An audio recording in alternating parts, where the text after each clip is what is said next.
Hey, folks, this is the Urban Louisville Chess Podcast. I'm your host, Coach Corbin. Guys, I'm really excited about this interview. It's something I've been wanting to do for a long time. And then, it just up and happened. And I just can't believe it. We have with us the incomparable Rochelle Ballantyne. A lot of you already know much about her, so I'm not going to repeat that. But what I do want to talk to her about, what I do want to bring up, is her education and the effort she has put into furthering her education and the different degrees she's gotten. It's a real inspiration to a lot of us, particularly young people. And I just wanted to emphasize that. Sis, thank you so much for being with us today. Thanks for having me. I'm happy to be here. Yeah. So let's talk a little bit about your education. But before we do that, let me ask you a real dumb question. Was education something that was really talked a lot about in your family? Well, first of all, no question is a dumb question. That's a big saying in my family. Okay. And that's because education is so pivotal in my family. My family has encouraged curiosity and inquisitiveness in every aspect of our life. And so to always ask questions, even if they may be, what's the word I'm looking for? Even if they may be aware to others or obvious to others, to ask anyway. But that's an aside. Okay. Back to the original question. So my grandmother was a teacher in Trinidad. And she instilled in her family, in her children, and my mom instilled in her children the importance of receiving an education to open any and all doors, in being inquisitive enough, in being curious enough to want to learn any and everything. Having the wherewithal to do whatever you set your mind to because you are learning so much about the world and about cultures and about people. So that is kind of the sort of backdrop for my upbringing, which no one has ever asked me before. So thank you. Sure, absolutely. Yeah. So when you were at now, I'm from Kentucky, girl. We just name our schools, but I know y'all give up there in the five boroughs, give your schools letters and numbers, and it's like, man, we don't understand that. So we do have names, but it's just easier for the letters and numbers. Okay, all right. So your high school is what now? Brooklyn Tech. Oh, Brooklyn Tech. Okay, I thought it was something like PS 3004. Something like that was my elementary school, PS 139, and my junior high school was IS 318. Okay, all right. So obviously you graduated from there, and then you went on to Stanford University. Stanford University. That's out in California, am I right? That is correct, yes. So it's pretty expensive first of all, to fly out there, take your stuff out there, and then Stanford, isn't that an Ivy League school? It is not, but it's a good school, so I've heard. Right. No, yeah. I mean, yeah, Stanford, who doesn't know Stanford? It was pretty expensive. So what covered that? Were you, I mean, what scholarships were you able to get, etc.? Sure. So I was awarded the Questbridge Scholarship, and I'm not sure if they have that in Kentucky. They might have something similar like Posse or Ron Brown or something like that. But Questbridge is a scholarship that is awarded to merit-based and need-based students. For New York, the premise is you send in this long application. You denote your top 3 choices of schools you would like to attend. The top 3 choices or the schools that you have selected, they review your application and then they pick you. Wow. So my first choice was actually the University of Pennsylvania because my mom just had a baby. I didn't want to go so far away from home. Right. So I wanted to stay close. And so I wanted to go to UPenn. My next choice was Stanford. I didn't know anything about the school except that it was in California. And I thought that I would be able to live a sunny lifestyle I never have to deal with winters again. And so that was exciting to me. And my third choice was Northwestern. Um, also a really great school. Was a bit concerned about the winters because New York winters are tough. Chicago winters, something serious. Yeah. Yeah, so yes, so I was hoping for the first two. I was matched with Stanford, and so as a result, my tuition was paid for. Okay, so you were out there how long? 4 years. You graduated from there. Yes. All right. What was your degree? What'd you graduate with? So I have 2 degrees. I have a degree in political science, and I have a bachelor's with honors in African American studies. So you were a double major at Stanford University. I was, yes. You graduated with two degrees from Stanford University. That is correct. All right. Yeah, it was by the grace of God. I got one. One by the grace of God. And by the way, if my former college biology teacher and political science professor is listening, man, God bless you guys. I appreciate the credit. But you got 2 degrees. So now the one was, you said, is like Pan-African Studies, something like that? Yes, African and African American studies. Okay. So I was looking at, I wanted to learn more about the policy. So I kind of combined my major. My thesis was about the policies in place that impacted African American communities in America. Okay. All right. So you just had that keen interest in that. And so what were you looking to do with, you have these double majors. Then what was your thinking as far as, okay, this is my next step? Sure. So I've always wanted to be a lawyer. And so I know that for college, it doesn't really matter what you major in, as long as you get good grades. And so I really wanted to use college as a time to sort of explore other areas of interest and see what I like, what I don't like, just learn something new. And so that's what I did. I took my time at Stanford to explore various fields. I took psychology classes. I took a lot of education classes, but the good majority of my classes were policy-based Okay. and race-based. So from the beginning, you were thinking, hey, law school. Yep. I applied senior year of college. So I was going to go straight through. But the 4 years was really hard. I think being so far away from home impacted me more than I thought it would. And I was a bit unsure about what my next steps were. So I decided to take some time off to figure out if I actually wanted to be a lawyer. If I didn't, what I would do instead. And just sort of like do a bit more self-reflection. Right. So you ended up at New York University. Was that right? New York University or what, New York Law School? What was it? First, I went to Columbia first to get my master's. Wow. Yes. So in that time of introspection, I realized that I was more interested in education as opposed to law. So I was more curious about sort of how come I was able to attend such a prestigious school like Stanford or even Brooklyn Tech? How come I was able to afford these opportunities when the people in my neighborhood who are just as smart, just as brilliant, weren't afforded the same kind of opportunities as I was. And so I wanted to study that a bit more and sort of learn about what reform looks like to make sure that everyone has equitable access to the opportunities that I received growing up. Wow, master's degree. Now Columbia is an Ivy League school. Columbia is an Ivy League school, yes. Okay, I know that because my wife graduated from there. So yeah, wow, that's pretty impressive.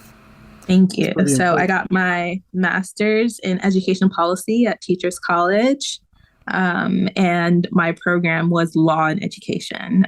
So law decided to creep its way back into my purview.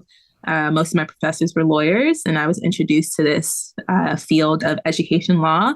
And it really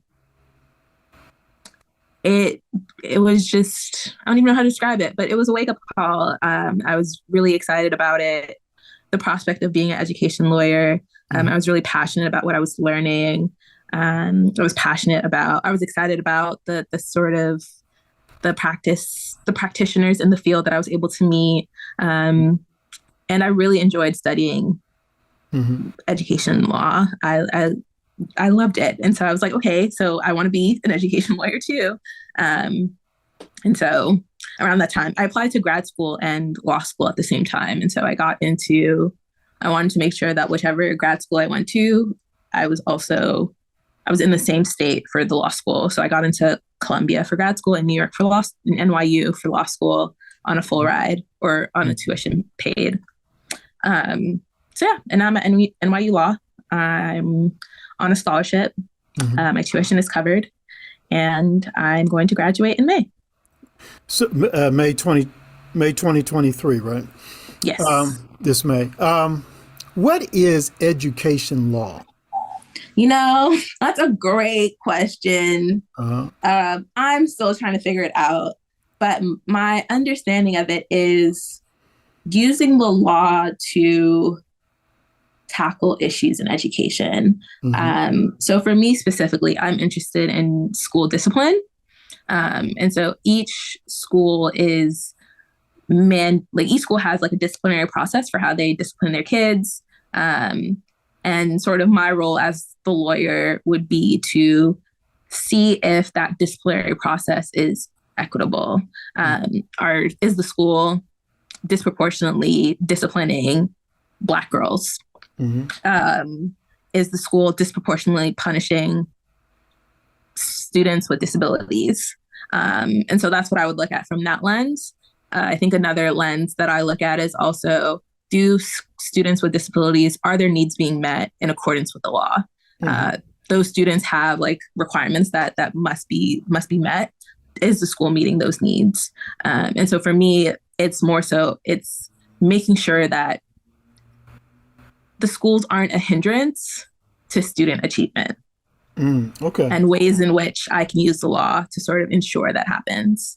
Now, so who would be your clients? Would it be the school saying, "Hey, come check us out," or would it be? No, I would represent the children, or well, I would probably represent parents. Okay, so the who are parents raising would the have issue. Okay, so the parents would have to hire you, so to speak, or just say, "Hey, come in here and check this out for us." But would you be working for a firm as you're doing this? They contact the firm and say, "Hey, we want Rochelle. We know she's going to kick booty, so we want her." Is that they're contacting the firm or what? Yes, ideally. Okay. Okay. All right. As I've never heard of education law before, but I have heard of attorneys saying this, that here in Louisville, they started was basically an all black male school, W. Du Bois Academy. And it was fine. No one really had any opposition to it. But then all of a sudden the ACLU stepped in and said, "Oh, well, if you do an all black boys school, you have to do an all black girls school." So they went ahead and set that up. And really, I don't know. At one point, I think people were a little offset about that. But then it's like, well, we really don't have an issue with that. So they went ahead and do that. That's the only time I heard attorneys sort of stepping in. And I guess that's an example of equity, or I don't know. Yep.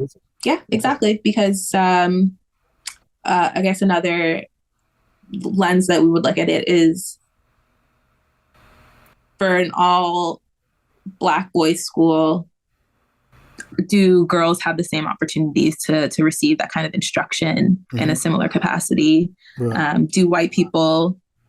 Are you discriminating against white people by not letting them into this all Black school? And so, yeah, so when it's issues of race, or when it's all Black, or when it's all anything, right, then issues of discrimination pops up. Okay. All right. So, and another thing that we have here in Louisville, I know you're not familiar with Louisville, Kentucky, and Kentucky in general, but here in Louisville, yes, I'm a big city girl. here, I'm trying to let that slide, but my wife's from Atlanta. She says that all the time. Do you guys have this franchise? I said, girl, it's Louisville. Hmm. It's not like we're in another country or something. But Big anyway, city girl. so uh, here in Louisville, consistently, really, it goes back, in my opinion, goes back several decades, but last 5 years, black student achievement, the scores and all, Hmm. have been just not where they should be at all. Hmm. And then, of course, on the bottom of that are black males. I mean, it's Hmm. really, really bad for black males. Poor math scores, reading scores, just not reading at grade level at all. It's not unusual to find, black males that be 12th grade and are reading at a fourth, fifth grade level. Hmm. Now, is that something that someone like you would have the training to say, hey, what's going on here? Yeah, and it's not just in Louisville. There are cities. I mean, there was a really big Supreme Court case decades ago about predominantly in Texas Hispanic students who were reading below grade level, and in the district over, uh, predominantly white students were thriving. And so that was an issue of money. And so they were like, if we're funding schools based on zip code, the predominantly Hispanic students live in poor districts. And so obviously they're not able to contribute to their schools in the same way that upper end middle class students are able to. It should be more equitable, and money should flow to at need students, and it shouldn't just be based on a zip code. And the Supreme Court said, no, you can't do that. And so that's because of that case. It causes a lot of issues in terms of funding. So like, a lot of the reason why we see those disparities amongst race is because the schools that predominantly that students of color attend aren't as resourced as schools that are able to sort of provide the resources, the needs, the equipment, the teachers, to get kids to the reading level that they're at. But according to the law, we can't do anything about it. And so we have to look at other ways to sort of combat. Is there a state law that and a lot of this is what I studied in grad school. Does the state sort of define a right to education? And if they do, then under the state right to education, you have to at least meet a basic threshold of what student achievement looks like. And so if majority of your kids are way below reading level, then you are mandated by the state law to do whatever is in your power to increase that. And New York has been in that fight for a while. So ongoing. But yes, that's also an education issue. Mm-hmm, mm-hmm. All right, let's change the flow of the conversation a little bit. Obviously, I know I can talk about this forever. You got to cut me off. no, this is good. You know, a lot of people know about your illustrious career as a chess athlete. I mean, it's clear, it's documented. We don't need to go over that. But do you see any sort of connection or relationship between the way chess can possibly help low-income, underachieving students become, better students, or score better, or anything Yeah, like that? absolutely. And I think I'm a testament to that. And I think that's why I care so much about education, is because, if it wasn't for chess, would I've still been able to get a full ride to Stanford? Would I still been able to go to Columbia? It's just a cascade of things that happen Mm-hmm. because I decided to play this little game. Mm-hmm. And the game has taught me so much that is applicable to real life. And I was just talking to somebody a while ago about how, I take chess into every space that I'm in. Hmm. The lessons that I've learned when I play, I take that with me Mm-hmm. as I continue. A lot of being a lawyer is a lot about the strategies that you think through in chess, thinking through your opponent's next move, thinking moves ahead, learning when it's time to give up, or when it's time to keep going. A lot of these things are coalesce Yeah. for my specific career. And so, yes, short answer. Yes. Okay. Yeah. Yeah. So I've heard that before from high level chess athletes like yourself. I'm not a high level chess athlete, but I've been doing chess coaching and organizing tournaments, etc., on a professional basis since 2010. Mm, My anecdotal experience has been, I say to parents, if you keep your son or daughter involved in this for at least 2 years, you're going to see some difference. You can see hmm a difference. And I can't tell you the number of times parents have written me letters or they've pulled me to the side and they say, "Oh my God, I don't know what you're doing, but you need to keep on doing it." That kind hmm of stuff. I saw it with my own daughter. hmm Her esteem and her confidence just after a couple of years, it just skyrocketed. She didn't need daddy anymore. And I remember her first big game. She wanted me to come sit beside her. She had a little hmm doll, pigtails. I said, "Baby, I can't sit beside you." Then about a year or two later, it was like, "Oh, my round's up. See you," and just ran off. I said, "Oh my God, my baby's growing up. What's wrong?" I was hurt. But did you find that chess helped build your esteem and confidence? Definitely. And I don't think it's specific to chess. I think it's just enrichment activities in general. I think opening your child up to a new way of thinking, whether that be chess, the same can be said for band. Like it all has to do with discipline, Hmm. and the capacity to stick with something, to not give up, Hmm. um, and to stick with it long enough that you are able to learn stuff from it. And so for me, in terms of confidence, being able to I come from a low income family. So my four walls was just Brooklyn. Hmm. But playing chess allowed me to explore other boroughs. Went to Chinatown. I went to the Bronx. I do not go to Staten Island. That's one thing that I will not, me personally, I will not do it. But I could if I wanted to. Hmm. I went to Dubai for chess. I went to Brazil. Got to travel the world. And be exposed to different kinds of people, different kinds of culture, different ways of thinking. And that worldly experience is only stuff you get from these kinds of enrichment activities. Hmm. And you also, the question here might be a little weird, but I know you're trying to become a FIDE International Master. Is that correct? Just a regular old master. It doesn't Okay. have to be FIDE. Okay. USCF would be Okay. fine too. Hmm. So you have to reach a particular point level with that. Is it Right. ELO points 2200? Correct. Okay. So you're sort of like a hop, skip, and a jump from there, but the competition you have to go up against, oh my God, I mean, it's like climbing Mount Everest with just your fingers or something. Golly, who you telling? Hmm.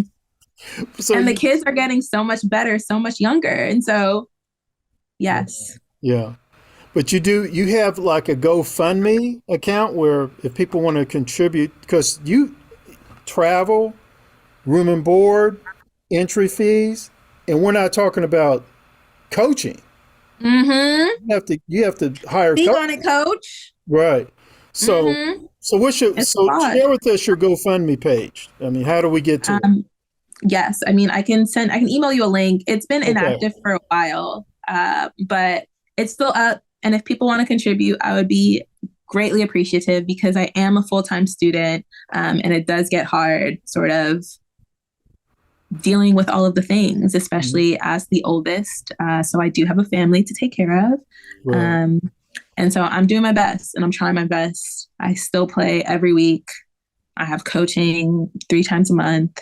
So I'm trying to get there and I appreciate all the support, whether it just be word of mouth, financially, or just, emotional support. I get so happy when I meet folks like you, um, who are just egging me on from afar without even knowing a thing about me. Mhm. And stuff like that inspires me to keep going. So thank you. Do you have a website or Facebook page?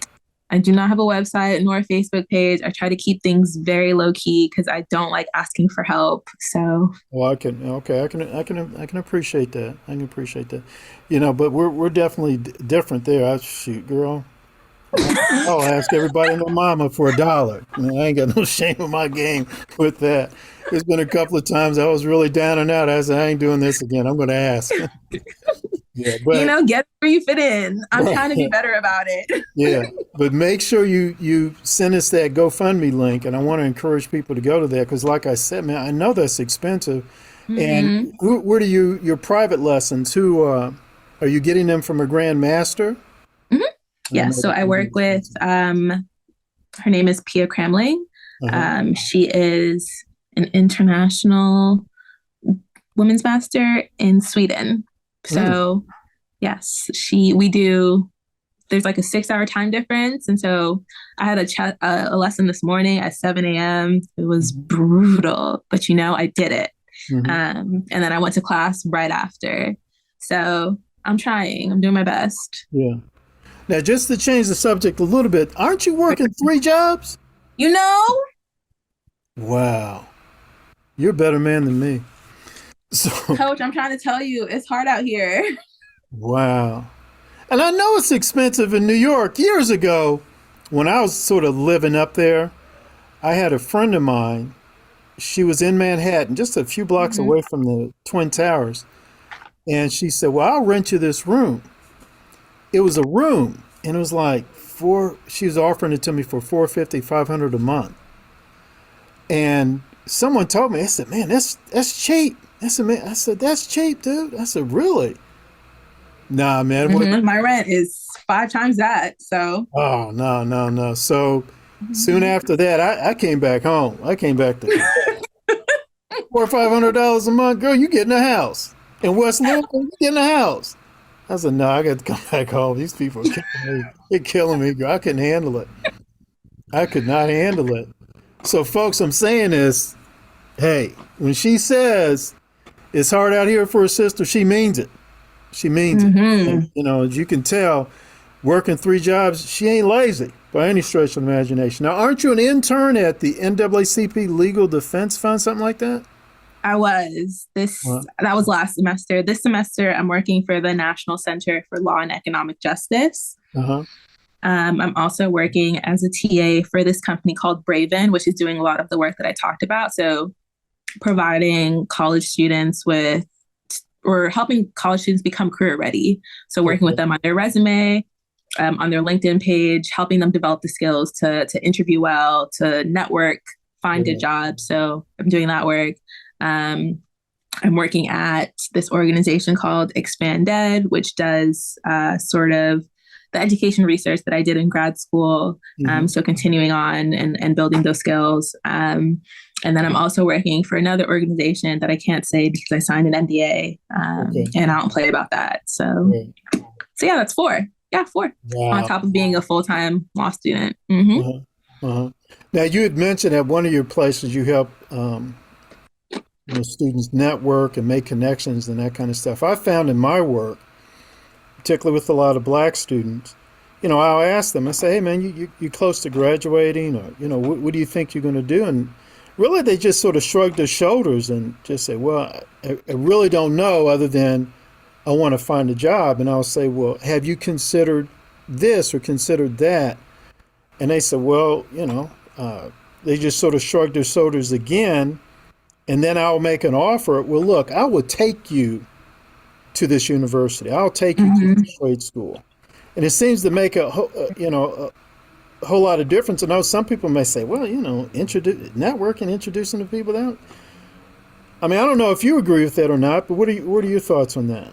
No, I think it's pivotal. And I think it's for a lot of the reason, or for exactly the reason you mentioned. I think a lot of kids, they have an idea of what they want to do, but they don't know how to get there. Mm-hmm. And so it's important for people who have already gone on that journey Mm-hmm. to be connected with them so that they're not reinventing the wheel. This is how I did what I did. You can choose to follow me in that path, or you can get there on your own, and I will connect you to the resources. I will connect you to the people, so that you can have more advice or more opinions of Right. how to pursue this path.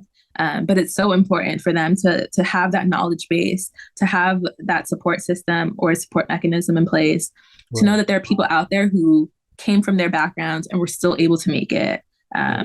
Especially in New York, because it's grind culture out here and Mm. everyone's grinding, everyone's fighting for the same opportunities. So how do you stand out? Right. I got you. I got you.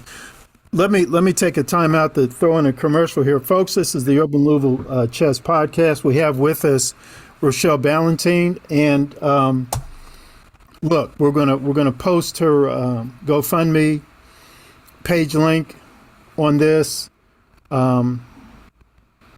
And I guess this is a good time to say also that she will be here June 10th for our Derby City Classic.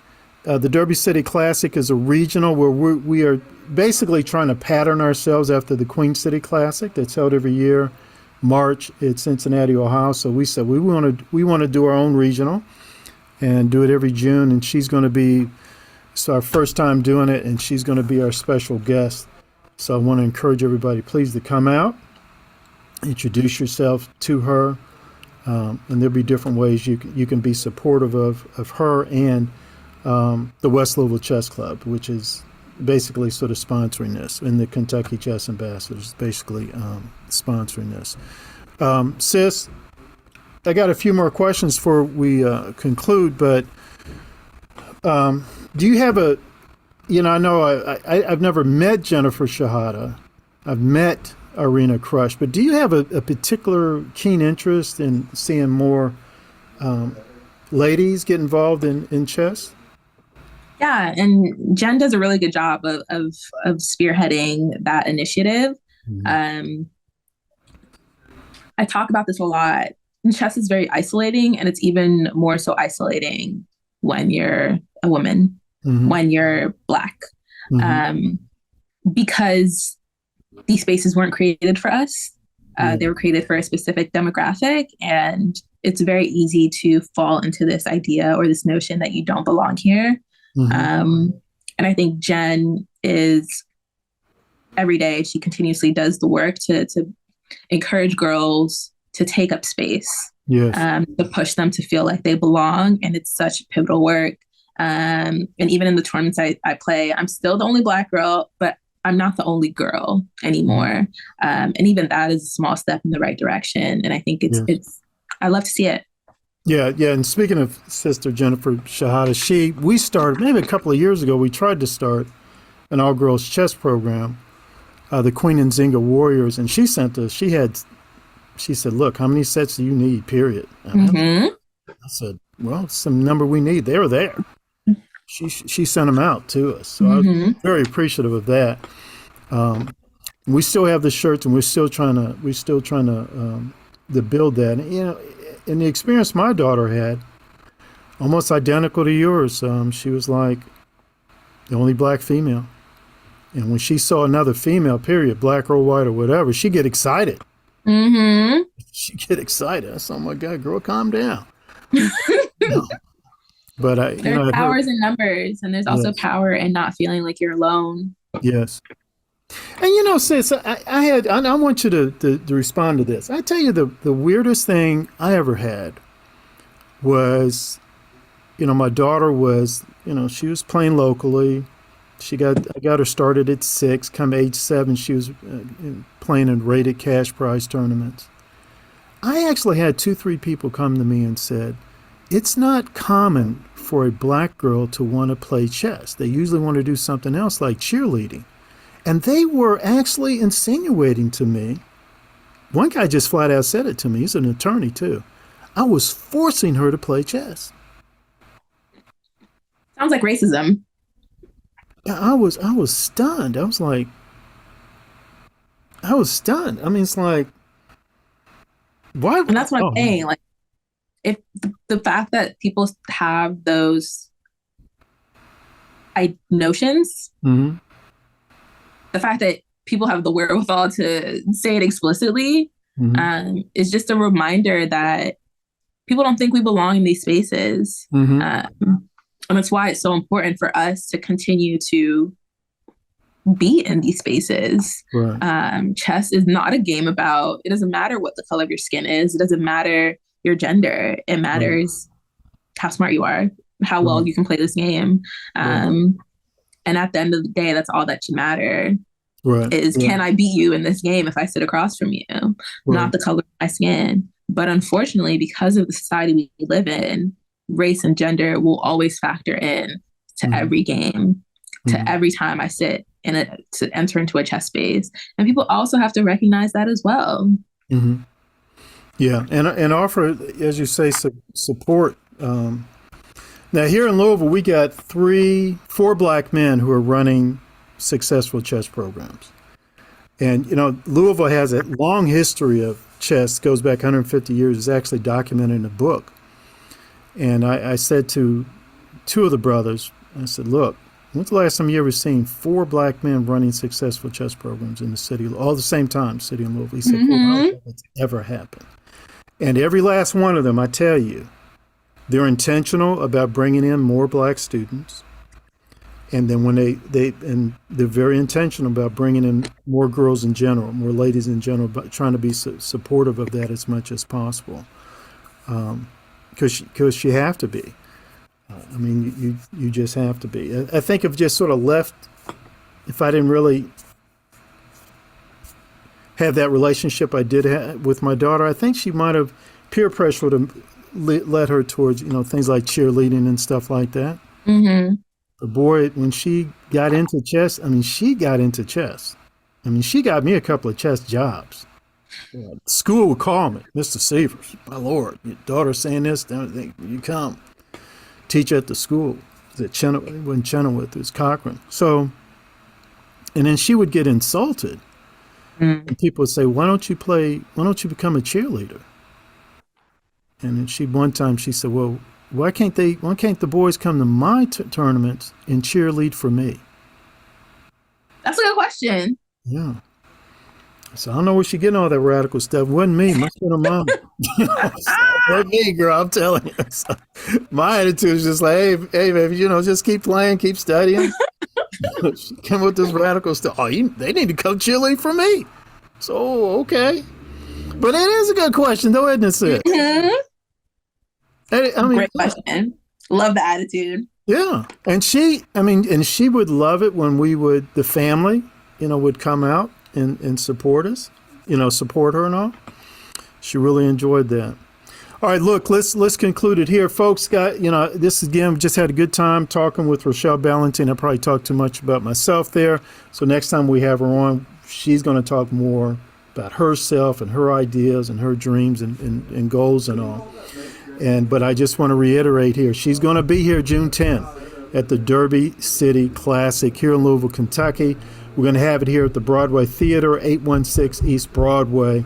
So please come out, and please, we are going to have a special workshop just for the ladies. So please encourage any young person, any lady who's interested in playing chess, learning how to play chess to come out. She'll definitely encourage them and inspire them, and it'll just be a good time for all. Sis, I really want to appreciate you coming on.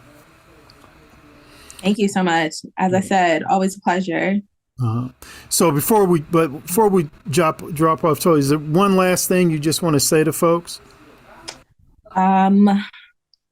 Just thank you. I've been playing chess for a really long time, and the overwhelming support that I've received as I've continued on this journey has just been so monumental and important to me. And I'm very appreciative. I'm very grateful, and I don't take it for granted.